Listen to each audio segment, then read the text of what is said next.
nesta noite, iniciar uma série de pregações, de exposições bíblicas, que, usando a carta de Paulo aos Gálatas, para ser mais intencional aqui, podemos falar o Evangelho segundo Paulo aos Gálatas, porque, irmãos, Evangelho não é apenas um estilo literário, como a gente tem o Evangelho de João, de Marcos, de Lucas, de Mateus. São estilos literários que foram atribuídos esse nome. O Evangelho de João é um estilo literário, mas toda a Bíblia é o Evangelho de Jesus. Então, leiamos juntos o Evangelho que foi escrito por meio de Paulo, endereçado aos Gálatas, do versículo 1 ao versículo 5. Eu lerei e os irmãos acompanhem, por favor.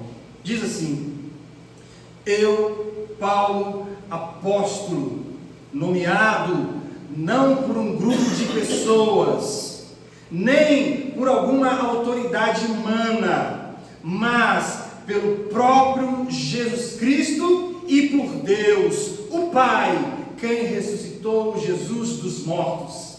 Escrevo esta carta com todos os irmãos que estão comigo, às igrejas da Galácia.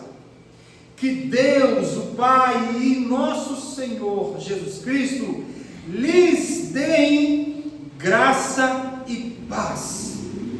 Jesus entregou a sua vida por nossos pecados, a fim de nos resgatar deste mundo mau, conforme Deus, o nosso Pai, havia planejado. Toda a glória a Deus para todos sempre. Amém. Mais uma vez, toda a glória a Deus para todos sempre. Amém. Deus querido, nós queremos nessa noite, ó Deus, meditar na sua santa palavra. E para isso, Deus, nós nos colocamos na dependência do Senhor. Somos dependentes inteiramente do Senhor. Derrama sobre nós, ó Deus, a tua mensagem, a tua palavra, os teus preceitos. Ó Deus, venha comunicar aos nossos corações. Deus, fale a nós por meio do seu Santo Espírito, que possamos crescer na graça e no conhecimento de Deus, que possamos, ó Deus, fazer o teu reino avançar, crescer em nossa vida e através da nossa vida, para a glória de Deus Pai, em nome de Jesus. Amém. Meus irmãos, durante a Segunda Guerra Mundial, a Alemanha nazista criou um plano secreto e um plano ardiloso para tentar enganar e manipular e talvez com esse plano ganhar mais força na guerra. O nazismo criou um plano chamado Operação Bernhard, não sei falar isso, Bernhard, mais ou menos isso. Um plano criado, arquitetado pelos nazistas, a fim de espalhar pelo território da Europa, espalhar pelo território da Grã-Bretanha, cédulas falsificadas da moeda da Grã-Bretanha, da libra esterlina.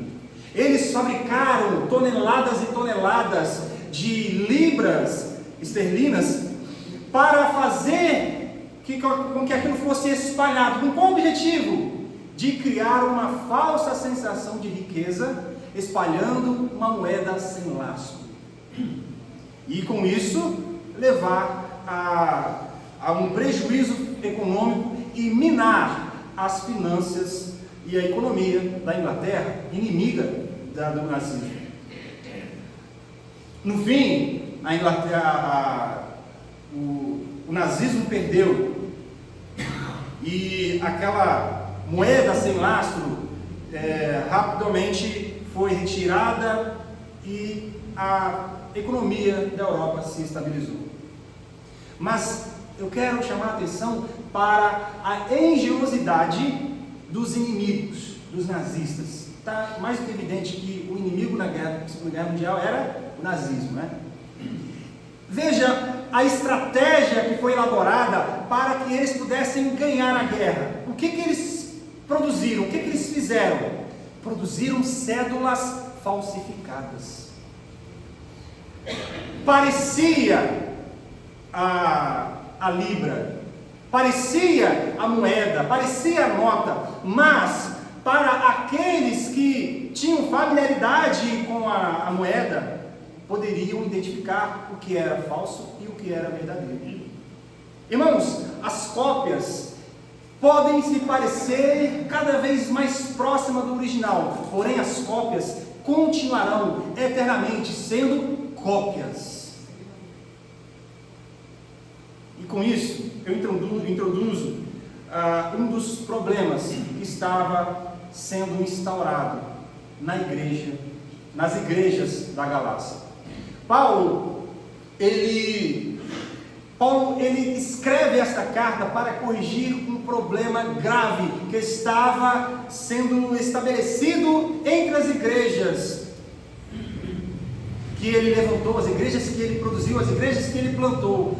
Paulo, ele escreve essa carta para defender o evangelho verdadeiro e para destruir o evangelho falsificado. Da mesma forma, o inimigo tenta infiltrar.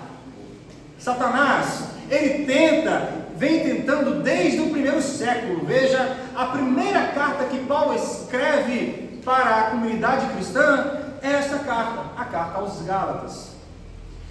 E na primeira missiva, na primeira escritura que Paulo produz para instruir as igrejas, é para corrigir um problema que Satanás estava tendo algum avanço na vida da igreja. As igrejas não é uma igreja. Gálatas não é uma igreja. Galácia era uma região que tinha várias igrejas e todas elas que foram igrejas plantadas por Paulo. Então Paulo ele escreve essa carta com o objetivo claro de desfazer as obras de Satanás que estava criando um evangelho falsificado.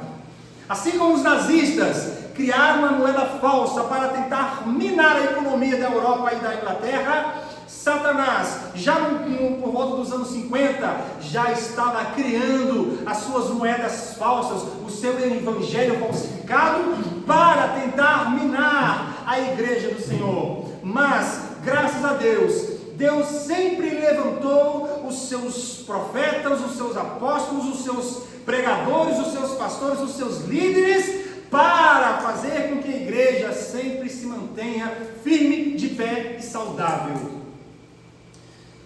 Então, irmãos, nós temos aqui, dentro do contexto dessa carta, vemos que Paulo ele escreve essa sua primeira carta às igrejas que ele havia implantado.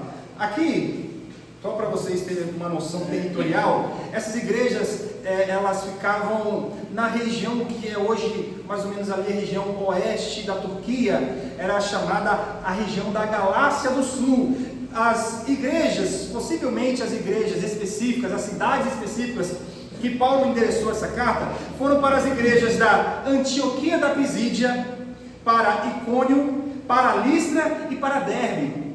Possivelmente são essas cidades que Paulo endereça, que Paulo manda, que Paulo envia essa carta aos Gálatas. Por quê? Porque foram essas cidades especificamente que nós vemos que Paulo ele levanta igrejas nessas cidades, na Antioquia da Pisídia, Icônio, Listra e Derbe, na sua primeira viagem missionária. Na primeira viagem missionária de Paulo ele faz um tour pela Ásia, pela Ásia Menor, e ele faz uma voltinha ali, uma bela viagem, e levanta algumas igrejas por onde ele vai passando. Ele vai plantando igrejas, e aí, rapidamente, essas igrejas começaram a receber um outro evangelho.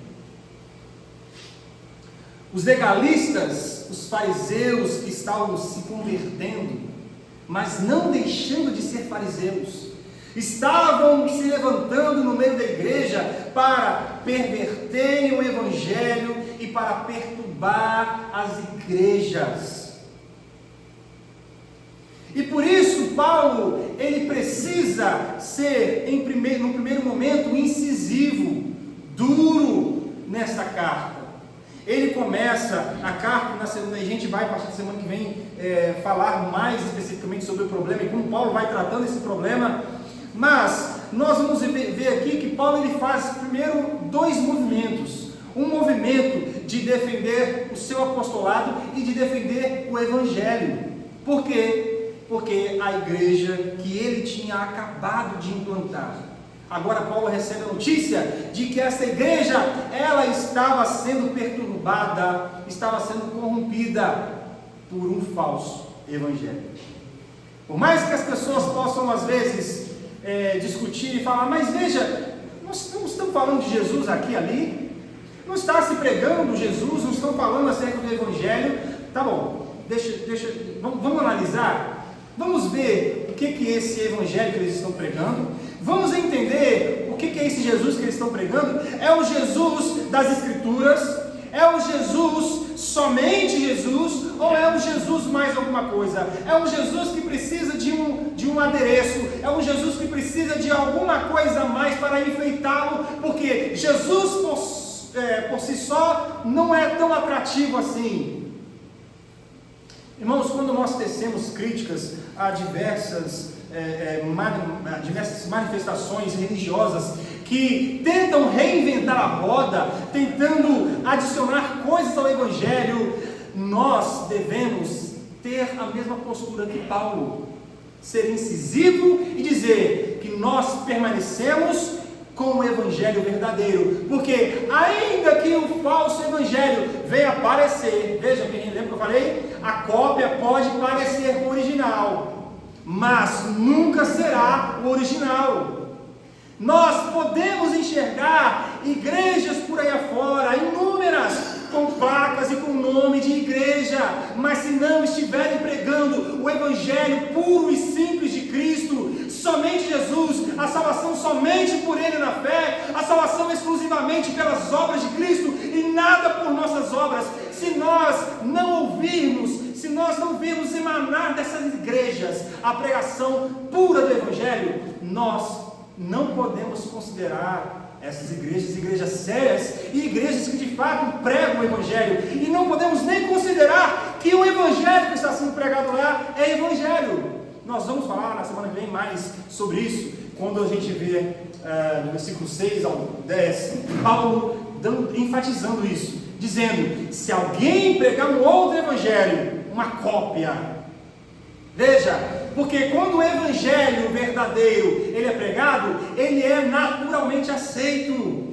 Quando o verdadeiro chega, nós sabemos, Jesus disse que as minhas ovelhas conhecem a minha voz, as ovelhas conhecem a voz do pastor. Nós sabemos o que é Jesus, nós sabemos quem é Jesus, nós sabemos quem Jesus fez, nós sabemos que Ele é onipotente, que Ele é poderoso e Ele é autossuficiente, e por isso não podemos adicionar nada a Cristo Jesus. Então a gente tem vamos dizer assim, um manual de identificação. Nós podemos identificar o que é a cópia, comparando com o que é o original. Nós podemos identificar por aí afora o que são os evangelhos, ou melhor dizendo, os pseudo-evangelhos, em comparação com o verdadeiro evangelho.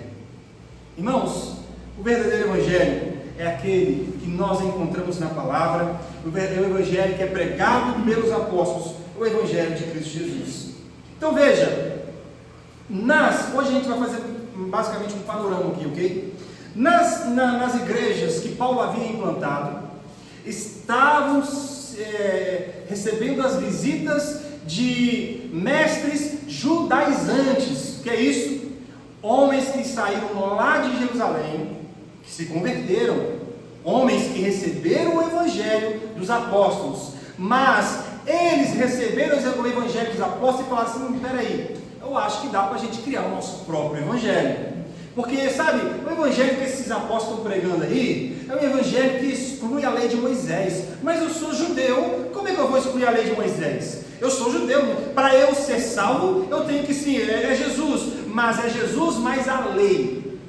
Então, é impossível que alguém seja salvo se não crer em Jesus e não cumprir a lei de Moisés. Era isso que os judaizantes estavam pregando. E aí, eles ficaram sabendo que um apóstolo, chamado fora do tempo, obviamente, Paulo, estava levantando inúmeras igrejas nas regiões da Europa, da Ásia Menor, na região da Galácia especificamente, como a gente falou aqui, Listra, Derbe, Icônio, Antioquia da Pisídia, cidades que Paulo foi lá e plantou igreja. E aí os judaizantes que saíram da seita dos fariseus, judeus fariseus que se converteram a Cristo Jesus. Veja, eu não estou dizendo que Jesus ele não pode converter os santarrões. Deus pode e Deus faz. Deus converte aquelas pedras mais duras e enrijecidas e transforma em coração de carne sensível e ao toque do Espírito Santo. Mas o problema é que estes homens não estavam se submetendo ao Evangelho unicamente. Eles estavam querendo adicionar algo ao Evangelho. Ou seja, eles estavam pregando: para serem salvos, precisa crer em Jesus e observar a lei de Moisés. E aí eles ficaram sabendo que Paulo estava plantando igrejas entre os gentios, e eles falaram: vamos lá pregar o verdadeiro evangelho, porque Paulo não deve estar pregando a lei de Moisés, vamos lá pregar a lei de Moisés para eles. E foi isso que aconteceu. Esses homens se infiltraram no meio das igrejas que Paulo levantou, que Paulo tão trabalhosamente foi lá e levantou e conquistou e abriu aquele campo missionário e deixou lá homens e presbíteros pregando, e aí o evangelho avançando. Mas esses homens foram lá e perturbaram. Irmão, veja, a cópia, ela nunca vai poder fazer o que o verdadeiro faz. A cópia, ainda que seja parecida demais, ela jamais vai poder fazer aquilo que só o evangelho verdadeiro pode produzir. Então a carta aos Gálatas é uma carta magna, uma carta importantíssima, uma carta mestra, uma carta que a gente pode com certeza falar que é uma das principais cartas do apóstolo Paulo, uma das mais importantes cartas do apóstolo Paulo, porque assim, todas são importantes, mas irmãos, é a primeira carta e a carta mais apologética de Paulo. Peraí, pastor, o que é isso, apologética? É defensiva. Apologia é isso, é defender. Então Paulo, o que Paulo faz aqui? Paulo faz uma apologia, Paulo faz uma defesa. Quando ele soube que os mestres judaizantes estavam perturbando e deturpando a pregação do evangelho, o evangelho puro e simples e verdadeiro, o evangelho da salvação por meio da fé em Cristo Jesus, eles estavam adicionando a lei de Moisés, falando que os gentios deveriam ser circuncidados para serem salvos, por exemplo. E Paulo, ele vai lá e faz uma apologia, ele faz uma defesa. Essa carta é uma defesa. Paulo está defendendo, primeiro, o evangelho de Cristo Jesus, e segundo, a si mesmo, porque havia uma descrença do próprio ministério de Paulo. Esses homens judaizantes não acreditavam que o apóstolo Paulo era um apóstolo verdadeiro, porque existe uma doutrina de que o apóstolo verdadeiro ele tem que ser um apóstolo comissionado por Jesus. Isso está correto, está correto. Eles não estavam errados em buscar legitimar a pregação do evangelho, lançar os fundamentos por meio de um apóstolo chamado por Jesus. Porque veja, se qualquer um fosse se auto-intitular, imagina a bagunça que seria. Não, aqui eu sou apóstolo, eu escrevi, vou adicionar na Bíblia. Não, só pode ser considerado palavra de Deus aqueles escritos que foram escritos pelos apóstolos do Senhor Jesus, aqueles que foram chamados pelo Senhor Jesus. Irmãos, a gente tem hoje uma moda nas igrejas, muito mais nas igrejas neopentecostais, uma moda de homens que se autoproclamando apóstolos, que homens que estão se promovendo a apóstolo. E veja, isso por si só é uma deturpação da nossa época, porque, irmãos, não existe mais apóstolo. O último dos apóstolos foi Paulo. Ele foi o último apóstolo a ser comissionado, a ser chamado, a ser enviado por Jesus. Então, havia essa descrença, talvez essa deturpação do evangelho. Eles iam lá, esses judaizantes estavam indo lá pregar um outro evangelho, porque eles desacreditavam no evangelho que Paulo estava pregando, porque eles não acreditavam nem mesmo no ministério de Paulo. Assim, o apóstolo Paulo, ele precisa fazer duas alegações defensivas. O apóstolo Paulo, ele precisa primeiro defender o seu apostolado. Ele fala sobre o apostolado verdadeiro. Veja o versículo 1, onde ele diz: eu, Paulo. Ele está deixando bem claro quem está escrevendo. Não está escrevendo assim de forma implícita, subliminar. Ele está deixando claro: eu, Paulo, apóstolo. Por que ele faz isso? E talvez em outras cartas Paulo não vai falar assim. Em outras cartas, isso é até uma questão de humildade de alguns apóstolos. Por exemplo, o apóstolo João, quando ele vai escrever ali a primeira ou a segunda carta, ele fala: eu, presbítero, eu, servo de Cristo. Não tinha necessidade de dar a carteirada, entende? Mas neste quesito aqui, neste momento, Paulo precisava dar a sua carteirada de apóstolo, porque as pessoas estavam desconsiderando o evangelho por causa do chamado do apóstolo Paulo. Por isso ele diz: eu, apóstolo, nomeado não por grupos de pessoas, nem por alguma autoridade humana. É muito específico o movimento que Paulo está fazendo aqui. É muito intencional. Paulo está dizendo: eu não fui chamado, eu não fui levantado por pessoas que gostam de mim. Eu não fui levantado, eu não fui feito apóstolo com pessoas que primeiro fui bajular, que primeiro fui lá, ser amiguinho, fazer uma política. Eu não fiz politicagem para ser apóstolo. Eu fui chamado por Cristo Jesus na estrada de Damasco. Paulo, apóstolo de Jesus. Irmãos, é assim, porque da mesma forma, é porque essa questão do apostolado é uma questão muito precisa e muito muito responsável, exige muita responsabilidade para a pessoa falar que é um apóstolo, porque é um peso muito grande. Veja, quando no Antigo Testamento, as escrituras, os profetas, os homens, quando eram usados por Deus para falar a palavra de Deus, eles falavam: assim diz o Senhor. No Antigo Testamento, os profetas. E hoje, e no Novo Testamento, na era pós-Cristo, quem que produziu as escrituras? Quem falou assim diz o Senhor? Os apóstolos. Então, o mesmo peso de responsabilidade que caía sobre os profetas do Antigo Testamento, caíram também sobre os apóstolos de Cristo Jesus. Eles foram os homens responsáveis e comissionados por Deus para produzir a palavra de Deus, o Novo Testamento.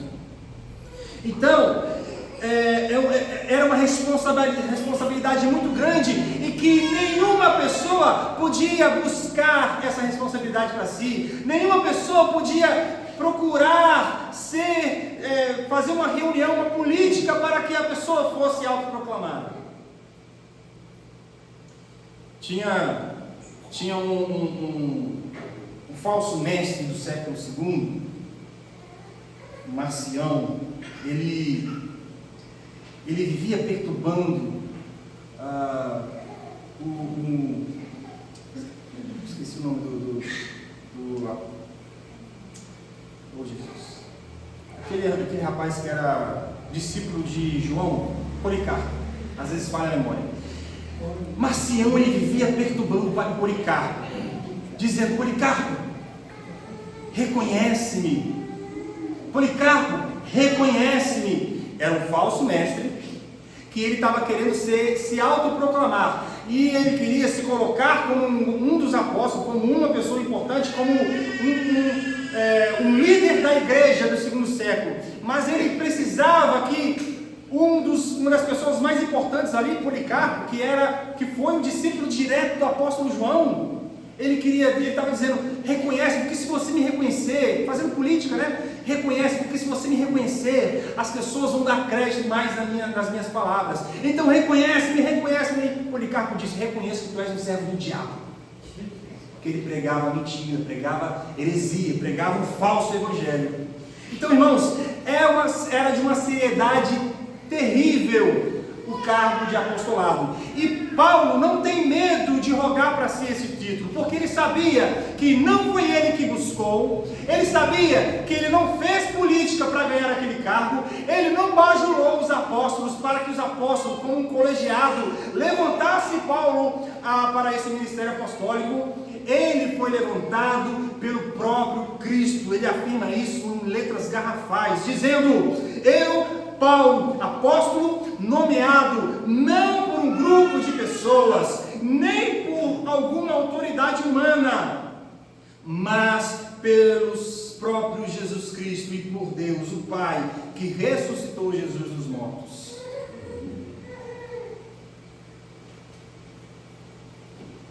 Então veja o movimento que Paulo faz de defesa do seu próprio ministério. Ele não foi nomeado ou autoproclamado. Para ser apóstolo, vai em Atos 1, 21, vamos ler rapidinho. Atos 1, 21 fala da forma que deveria ser levantado um apóstolo, ou a forma legítima de ser um apóstolo.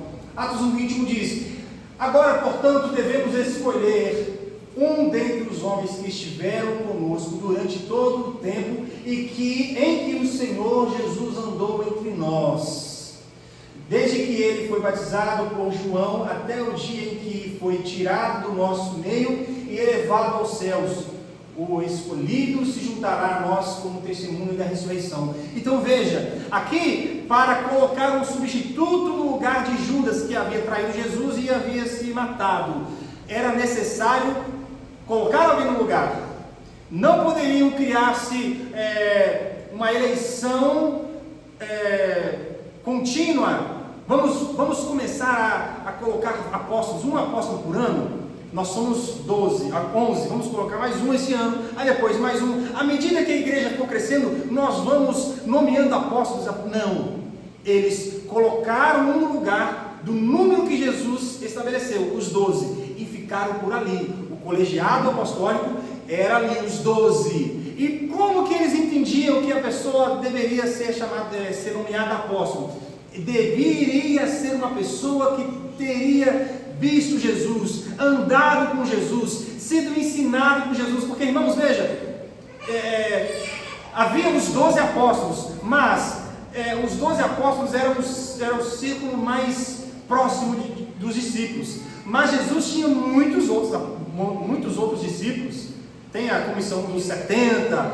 Então, assim, quando Jesus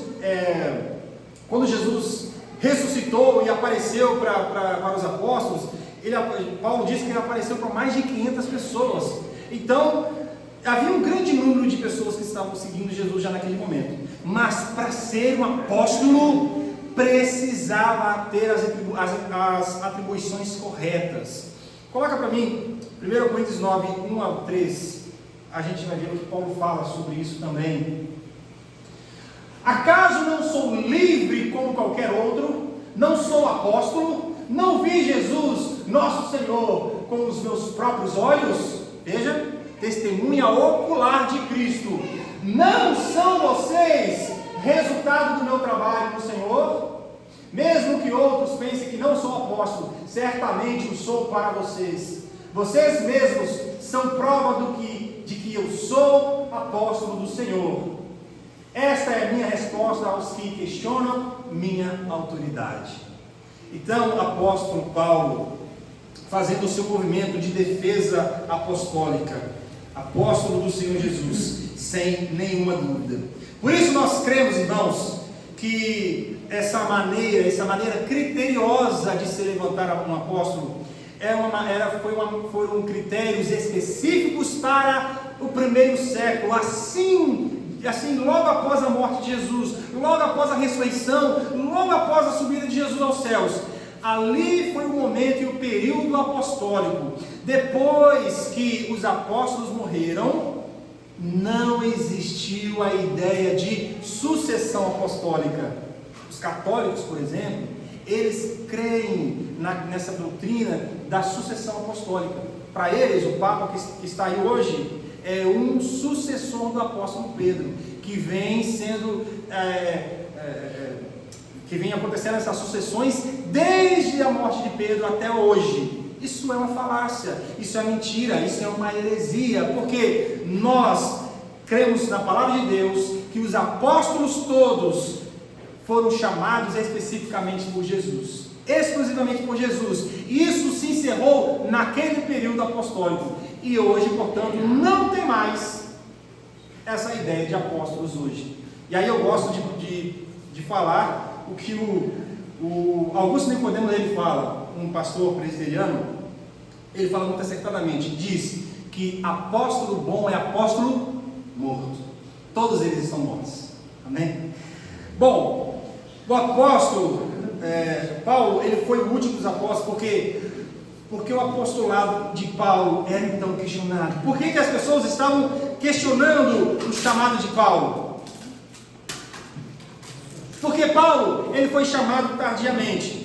Porque a vida pregressa de Paulo era uma mancha na história de Paulo. Paulo foi um perseguidor da igreja. Então as pessoas, peraí, como é que aquele homem que perseguiu a igreja, eu mesmo tive que sair correndo, me esconder dele, porque ele estava aí, agora ele é apóstolo? Que audácia é essa? Que coisa é essa? Possivelmente os judaizantes tinham esse tipo de pensamento. Por não estar muito ligado a Jerusalém, talvez um dos motivos que o apóstolo Paulo ele era questionado no seu apostolado. Irmãos, só para vocês terem uma ideia, desde que Paulo foi chamado por Jesus na estrada de Damasco, até a sua prisão em Jerusalém e levado a Roma para ali ser preso e depois ser decapitado, Paulo, nas suas 3 viagens missionárias, ele retornou a Jerusalém 5 vezes. Em anos de ministério, Paulo só desceu a Jerusalém por 5 vezes, porque a gente vê isso narrado nas histórias de Atos dos Apóstolos. Então ali tem as vezes que Paulo aparece de volta para fazer uma prestação de contas ou levar algum auxílio para Jerusalém. Isso remonta aos 5 vezes. Isso nos mostra que Paulo, ele não era um apóstolo que estava muito ligado a Jerusalém. Ele não ia todo ano prestar contas aos apóstolos. Ainda que ele estava inteiramente ligado à doutrina apostólica, ele estava ligado aos concílios, por exemplo, ao concílio de Atos 15, que é decidido que os gentios não precisavam ser circuncidados ou guardar a lei de Moisés para a salvação. Paulo estava falando a mesma linguagem dos apóstolos, mas talvez esse motivo de Paulo não ser muito visto em Jerusalém, talvez por esse motivo de Paulo ele dar uma ênfase mais para o campo missionário gentil e não aos judeus, isso pode ter levantado aí muita inveja por parte dos judaizantes, que levantavam então esses questionamentos acerca do ministério de Paulo. Por isso, Paulo precisa se defender. Paulo não foi um apóstolo por meio de homens. Paulo não se tornou apóstolo por uma vontade de um colegiado. Não foram os 12 apóstolos que levantaram Paulo, mas foi Cristo Jesus. Paulo não recebeu o ministério, mas não recebeu o ministério de homens, mas certamente ele precisava da contribuição de homens. Veja o que ele fala no versículo 2: escrevo esta carta com todos os irmãos que estão comigo, as igrejas da Galácia. Paulo não está sozinho criando essa carta.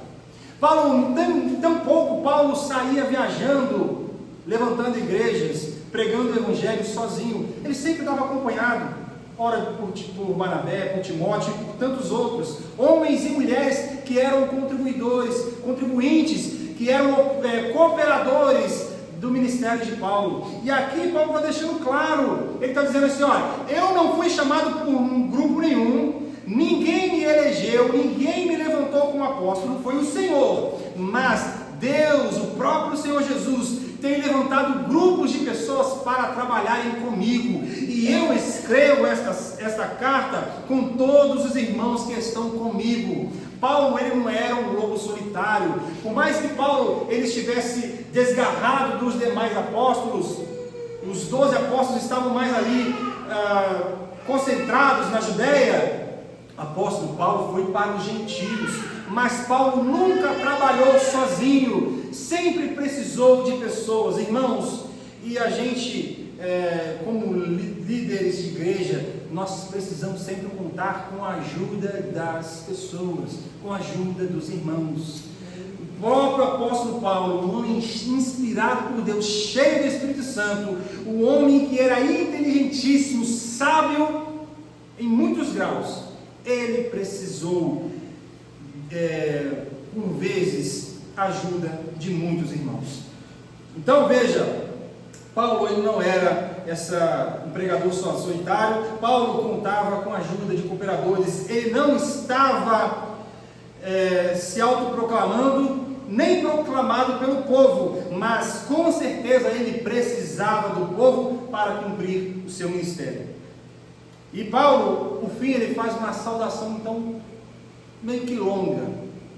Paulo se alonga na sua saudação, porque talvez o mais comum, o mais natural seria ele começar a carta dizendo: graça e paz da parte do nosso Senhor Jesus Cristo e nosso Deus o Pai. Amém. A saudação já está dada. Mas ele inicia a carta primeiro fazendo uma defesa do seu próprio ministério, para depois fazer a sua saudação. E essa saudação que ele faz é uma saudação muito extensa, longa, comparada com as demais.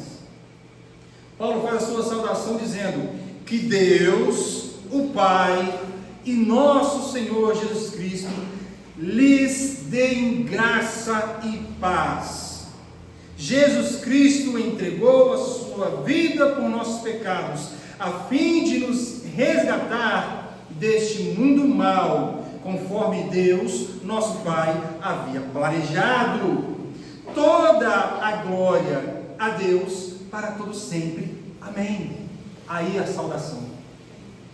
Veja, Paulo ele está sendo intencional em cada uma das palavras. Essa saudação longa de Paulo já demonstra a sua intenção na carta, que é a de defender o evangelho da salvação por meio da obra de Cristo. Porque na saudação ele coloca a obra de Cristo conforme a vontade de Deus. Ele diz que Jesus se entregou por nossos pecados, isto é, Jesus é a nossa verdadeira substituição, Jesus é o nosso verdadeiro substituto. Nós somos salvos unicamente e exclusivamente por Jesus, e é isso que ele vai defender, é essa tese que Paulo vai defender ao longo de toda essa carta. Por quê? Porque os Gálatas, eles estavam se perdendo na sua fé. Os Gálatas, quando Paulo pregou o evangelho para eles, eles creram em Jesus e entenderam o evangelho da salvação por meio da fé em Cristo Jesus somente. Mas quando chegaram os judaizantes, os falsos mestres, trazendo um falso evangelho, eles ficaram em dúvida. É claro, irmãos, eram novos convertidos, eram pessoas que estavam ali, sabe, novinhos na fé, não tinham tanta base, talvez, escriturística, como os judeus tinham sobre o Antigo Testamento. E aí vem um povo dizendo: não, olha só, vocês precisam crer em Jesus, mas vocês precisam fazer as obras que Moisés deixou como lei. E aí eles, peraí, mas não estou entendendo nada, Paulo não pregou, não, esquece Paulo não é apóstolo. Isso confundiu a mente deles. E Paulo, ele se vê estarrecido, Paulo fica perplexo, Paulo fica surpreso quando ele descobre que a igreja que ele havia plantado tão rapidamente havia abandonado o evangelho verdadeiro. Então, irmãos, na própria saudação de Paulo, Paulo já está fazendo aqui dando aqui, vamos dizer assim, um spoiler da sua intenção na carta, ao longo da carta. Quando ele está saudando a igreja, dizendo que a paz seja com vocês, que a graça do Senhor Jesus esteja com vocês. E aí no versículo 4 ele dá um lembrete. Ele fala: esse Jesus que entregou a sua vida por nossos pecados, não foi Moisés que morreu na cruz, não foi Moisés com as suas leis que se entregou por nós, mas foi Jesus na cruz do Calvário. Paulo está dizendo, está sendo intencional, Paulo está tentando trazer a memória daquele povo, dizendo que a graça de Jesus, que a graça de Deus, nosso Pai, o nosso Senhor Jesus Cristo, sejam com vocês, a paz seja com vocês, mas lembrem desse Jesus, que foi Ele que se entregou por nossos pecados, a fim, com qual propósito, com qual objetivo? A fim de nos resgatar deste mundo mau. Não é a lei de Moisés que nos resgata, não é a observação da lei que nos resgata. A lei tem o seu papel específico, e Paulo lá na frente vai falar, lá no capítulo 3, ele vai falar mais sobre essa questão, o objetivo da lei.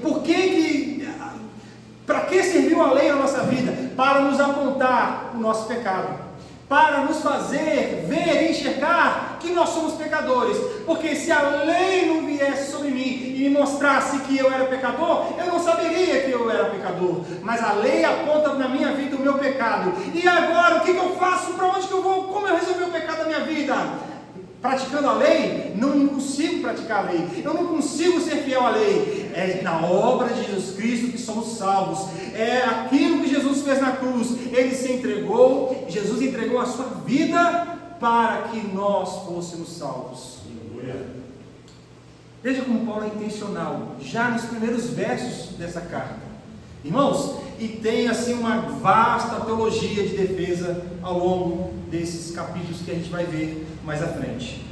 Por fim, concluindo, portanto, o que a gente pode ver? Da mesma forma que os nazistas queriam minar a economia da Europa, da mesma forma que os nazistas queriam destruir as finanças na Inglaterra, lançando na Europa como um todo moeda sem lastro, moeda falsa, moeda falsificada, assim o diabo tenta minar a nossa fé, trazendo aos nossos olhos e aos nossos ouvidos um evangelho mais adocicado, um evangelho falsificado, um evangelho que pode aos nossos olhos carnais ser até um tanto que atrativo. Veja, quem olhar para uma nota e ver um dinheiro, sabe como é que era a estratégia? Uma das estratégias dos nazistas era enviar aviões e jogar dinheiro por aviões. Aqui o dinheiro chovia assim, ó. E quem que não ia pegar dinheiro na rua? Estava com gente, dinheiro está caindo, vamos pegar. Quem que não queria? Mas era nota falsa.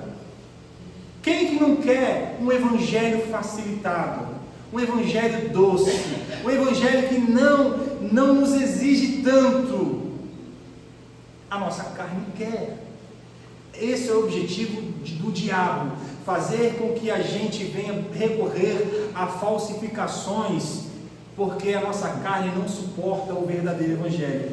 Mas graças a Deus que em Cristo Jesus somos nova criatura, e o Espírito que habita em nós leva-nos a amar essa palavra, a viver essa palavra e praticar essa palavra, ainda que doa a nossa carne, ainda que seja a duras penas, mas nós continuamos com o evangelho verdadeiro, porque sabemos que o evangelho falsificado não produzirá salvação para nossas almas.